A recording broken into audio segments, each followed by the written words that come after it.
Welcome to episode 51 of The Checklist, brought to you by Secure Mac. I'm Ken Ray. I'm Nicholas Raba. And I'm Nicholas Tachek. There are computers in everything these days, which means everything we do generates data. Hopefully that data is safe, though we all know it isn't always. With everyone from businesses to governments creating and storing massive amounts of data, the world is often a hacker's paradise. Today we're looking at 5 of the biggest and most notable hacks in history. Who got hit? What data was stolen? How did the hacks happen? Names you know and trust with your data? We'll look at 5 huge hacks of Yahoo, eBay, Sony Pictures, Heartland, and Adobe. Starting at the top, guys, 30 Helens agree, 50,000 Elvis fans can't be wrong. Those are both small numbers compared to the over 1 billion people affected by the hacks of Yahoo. Yeah, in 2016, Yahoo was forced to disclose not one, but 2 separate major hacks of their systems. The first took place sometime in 2014 and involved about 500 million user accounts, and that's a lot. The second breach occurred earlier in August of 2013. It was that news that sent shockwaves across the web. The hackers compromised information relating to over 1 billion user accounts. Now, there are thought to be over 3 billion people using the internet worldwide, about half the world's population. So the Yahoo hacks could represent a huge chunk of the world's population. Many of those accounts may be abandoned, and a lot of people have more than one account, but still the numbers are mind-boggling. For such an established company, these breaches represent a stunning failure regarding security and concern for users.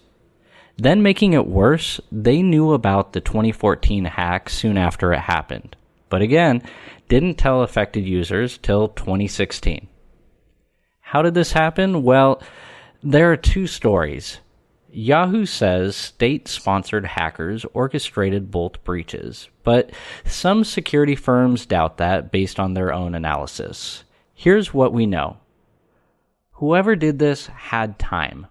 After penetrating Yahoo's systems, the hackers took a while to probe for valuable information. Ultimately, they found 2 things that let them take so much data. Those were a backup copy of at least a portion of Yahoo's user database and the administrative tools to edit and interact with that database. That backup had tons of personal information: usernames, passwords, phone numbers, and even users' birth dates.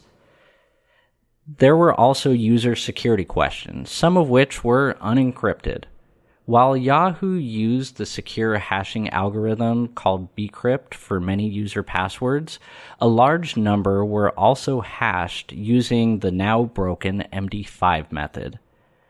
So they had usernames that people might use on other accounts, passwords that people might use on other accounts as well, and security questions and answers that people might use on other accounts.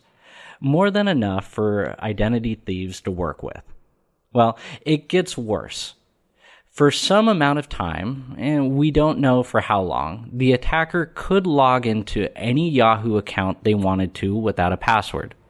They did that by figuring out how Yahoo created their login cookies, then learn how to forge them.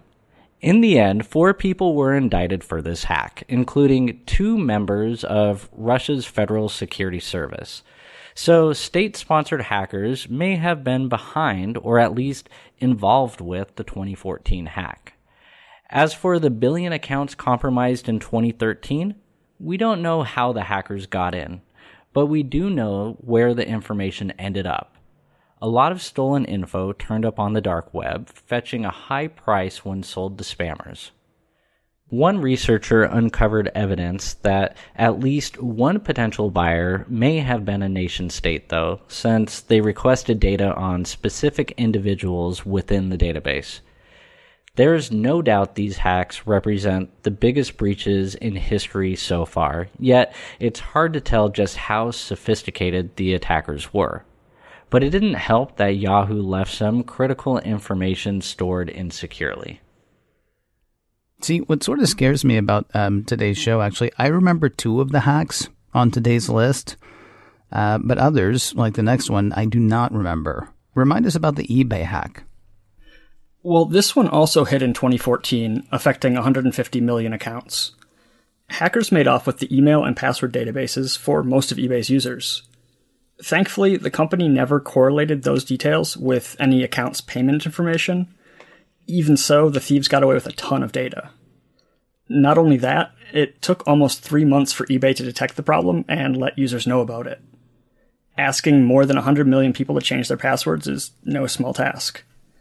Meanwhile, all of this came while the company was being hit with other problems, including rampant phishing schemes. The company reassured users that they hadn't detected any fraudulent activity associated with the hacks, but the damage was done. Between the phishers and the hacks, eBay's reputation took a hit.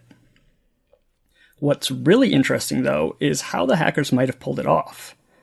There were some indications that eBay employees were the victims of social engineering. We talked a lot about social engineering on episode 45 of the checklist, but here's a quick recap of what it is. Sometimes, before you can hack a system, you need to hack a human. All it takes is finding an employee with sensitive information, or access to critical systems that the hacker wants to probe. Then, through careful manipulation, the social engineer tricks the employee into giving access to the information or data they want. Basically, it's one person tricking another. There's a lot more on social engineering on episode 45. For its part, eBay has only said that some of its employee credentials were compromised, though the exact method used wasn't made public. Researchers who joined the discussion online reported that about 100 eBay employee accounts were involved. Perhaps the attackers sent clever phishing emails to extract employee passwords or dump malware onto their machines. Or maybe they took a more direct approach and impersonated someone from the IT department. Either way, they had access for only a few months, but were able to steal the majority of the company's user information. While a robust algorithm protected the passwords included in the database, other personal information, including addresses and phone numbers, did fall into the hands of the attackers. Some of this data may have ended up for sale on the dark web. It's also possible that with the large amount of personal information obtained, someone could easily carry out more social engineering attempts targeting people in the database. What can we learn from the eBay breach? Well, hopefully they've toughened up their security. Perhaps more importantly, though, businesses must do more to train employees against social engineering and phishing. Computer security isn't just firewalls, antivirus software, and regular malware sweeps. We need to remember there's a critical human element as well. Now here's the other hack that I do remember. Sounds like something from a movie, partly because it involved a movie studio, and it also involved a movie. Let's talk about the Sony Pictures attack. Well, this was not one of the biggest in terms of data loss, but the Sony hacks are notable for a few reasons. First, it's a case study in what can happen when a major corporation suffers an attack that demolishes their IT infrastructure. Second, the hack resulted in not just the theft of sensitive information, but of many embarrassing internal emails as well. It fueled a high level of media attention. Third, given the fact that the government quickly pinned the hack on people backed by North Korea, it's one of the most direct cases that we know about of nation-backed cybercrime. Sony is an excellent real-world example of just how bad a severe attack can get, and the kind of disruptive damage it could do. It was also a long-term attack. The intruder had plenty of time to steal tons of data, including unreleased films, while also gathering emails. Though Sony did not experience problems with malware until the 24th of November in 2014, the hackers had been in their system for months. This time frame allowed them to set up numerous tools, probe the network for information, and steal tons of data. Whether they triggered the malware attack because they had what they actually wanted or due to a deadline, significant problems followed. Not only was critical data wiped from thousands of employees' workstations, but the malware they left also employed a wiper. By destroying the boot record for the machine, many computers wouldn't even boot up properly. They even use forensic-level overwriting techniques to ensure that as little data as possible was recoverable. Meanwhile, the hackers leaked unreleased films online, posted lengthy email exchanges involving Sony Pictures executives, and shared data like the social security numbers for thousands of employees. That ground business operations to a halt. Suddenly, even basic tasks like making payroll became nearly impossible. Staff had to use couriers to communicate. People got paid with paper checks. Production footage had to be physically shipped for processing. It took a year after the hack before operations were back to normal. Ultimately, the efforts of the hackers included threatening messages related to Sony's film The Interview, a satirical take on North Korea's leader. With the film's theatrical release canceled in favor of a digital premiere, and with Sony systems in flames for more than a month after the attack, this pretty much looks like a success for the hackers. Sorry. A satirical take on North Korea's leader. It's just that's understating it a tiny bit, but I'm not saying they were justified. They were definitely not justified because they really seriously, honestly did bring a company to its knees. It was a funny movie about killing the leader of North Korea. Some people are touchy. That's all I'm saying. Especially the leader of North Korea. So now we're back to hacks that I don't know. Who is Heartland and what happened to them? Well, the company's full name is Heartland Payment Systems. They're a payment processor. When you scan your credit card or debit card at the grocery store isn't the one processing that payment. For many merchants, there's an intermediary step between your card and your bank, which is the payment processor. These middlemen work with companies like MasterCard and Visa to provide a safe, secure service. At least they're supposed to. Heartland saw intruders on their system steal well over 100 million valid credit card numbers. More than that, some of the people responsible for hacking Heartland were involved in other credit card and financial data thefts affecting a lot of other companies. Though it ended up causing damages of over $200 million, the Heartland attack started as a simple SQL injection attack. In other words, it used one of the most common and basic methods for attacking vulnerable web pages and web applications. Old versions of SQL database software and poorly coded web forms offer hackers extraordinary opportunities to do damage. Once the hacker found a place to inject arbitrary code successfully, he or she could start prowling through Heartland's databases. In no time, the hacker had access to tens of millions of credit card numbers, thanks to the large amount of business Heartland conducted with major credit card providers. It was those providers that spotted suspicious activity hitting accounts processed by Heartland, that clued Heartland into malicious software and unusual activity on its servers. With cardholder names and numbers, the information would have fetched a high price on the black market. And, as I mentioned earlier, Heartland wasn't the only company hit by these hackers. TJ Maxx, 7-Eleven, and even the Nasdaq Stock Exchange were all hit at one point or another by various members of a cybercrime ring. One of these men, Miami-based Albert Gonzalez, was tried and jailed for his role in these hacks. Several years later, associates of Gonzalez, including 2 Russians, were also indicted for their roles in the hack. Though there have been few problems as large as the Heartland hack based on SQL injections since then, this incident shows us that it doesn't take sophisticated tools for the bad guys to find a way inside. Incidents like this one reminded companies of the need to harden systems and databases. The last breach on today's list, Adobe, a name synonymous with creativity and, seriously, insecurity. Poor Adobe. For all those products they've introduced, like Photoshop and Premiere, it could seem like they only ever make the news for the wrong reasons. Whether we're talking about vulnerabilities in Flash or some other zero-day exploit, it seems like there's always something bad happening. And such was the case in 2013 when hackers breached the company's network and stole millions of usernames and encrypted passwords.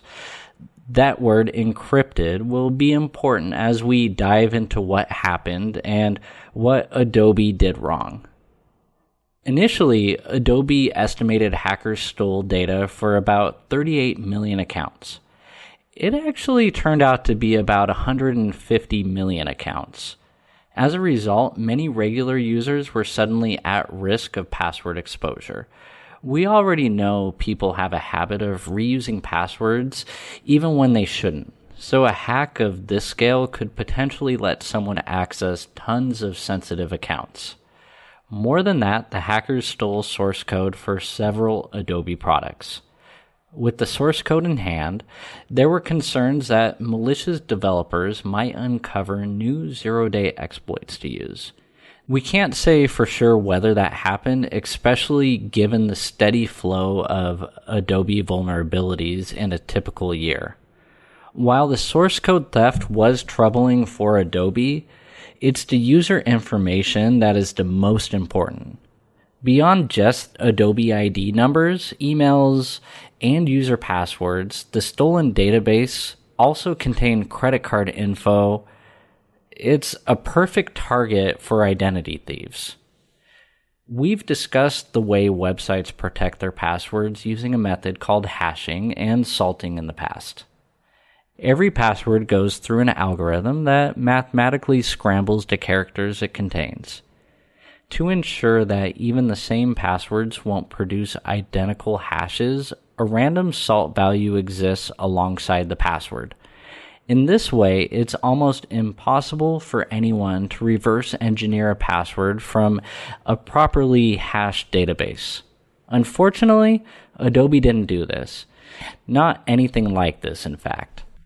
Security experts took note of the language Adobe used in their announcement of the breach, which was that user information was encrypted, not hashed. This turned out to be a true assertion. The company wasn't hashing user information at all, which is the widely preferred method that should be used with this type of data. Worst yet, this information was stored alongside password hints, making it much easier to narrow down the possibilities. Researchers at Sophos examining some of the leaked data figured out the cipher used by Adobe very quickly. From there, they could learn much more information about the encoded passwords. A dedicated attacker could figure them out in no time. With so many customer records out in the open, many people found out it was time to change their passwords once again. Of course, the stolen info ended up being posted by cybercriminals. Should Adobe have done better? No question. But what this case also shows is the need for individual users to use best security practices. If you used a unique password for your Adobe account, you'd be fairly safe. It's why unique passwords are so important. And that's really all we can do, right? I mean, run backups, practice good password behaviors, don't log into public Wi-Fi without a good VPN and other protections. I mean, it's all the stuff that we've talked about on this show for over a year now. No matter how much you like a company or trust a company, individual users do have their own parts to play in keeping themselves safe. Yeah, no, they totally have to. And your web browsers, your password managers, all these applications are starting to make it a lot easier for you to set those unique passwords to generate them. A lot of tools are available for users these days that can kind of make these general best practices when it comes to security easy. And if something's easy, people are more likely to do it. So basically just, make use of those tools and those capabilities that are kind of emerging more and more with new browsers and as companies and users become more aware of the security issues involved in using the web. Yeah, that's not to put everything on the user either. I mean, well, it's like you were just saying at the end of the Adobe story. I mean, so if you'd done everything perfectly, you would still have the problem with your username, with your password hints, and with your password on Adobe. But, it's a much bigger problem if you're also using that same password for, I don't know, Google and Yahoo and any other service out there that you're using them for. So, it's sort of a hand-in-hand thing, I would think. They have to do their best, but we have to do our best as well.